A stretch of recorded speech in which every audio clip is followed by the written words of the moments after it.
Nous souhaitons maintenant approfondir l'analyse juridique de ce dossier.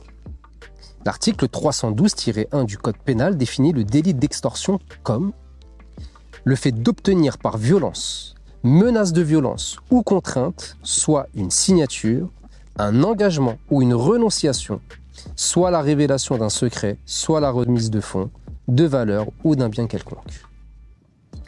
La violence psychologique infligée à Kylian, la contrainte de le maintenir en dehors du groupe principal d'entraînement et la violence d'affirmer qu'il ne fait plus partie du club ont pour but d'obtenir de sa part une signature, celle de son année optionnelle supplémentaire, ou une renonciation, celle de son année de contrat en cours pour signer dans un autre club.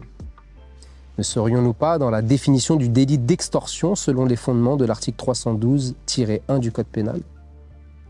L'article 312-6 du Code pénal condamne l'extorsion commise en bande organisée de 20 ans de réclusion criminelle et de 150 000 € d'amende. À savoir que la simple tentative d'extorsion est punie des mêmes peines selon l'article 312-9 du Code pénal. Les dirigeants du Paris Saint-Germain pourraient risquer de lourdes peines.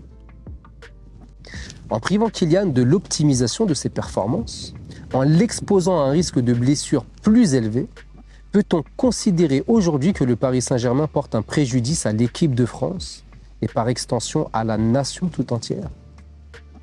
Dans ce cas, l'État pourrait directement engager des poursuites à l'encontre du Paris Saint-Germain. Chaque Français s'estimant lésé pourrait également se constituer partie civile dans les procédures engagées ou pourrait saisir la justice civile de manière autonome pour obtenir une réparation du préjudice sous forme de dommages et intérêts.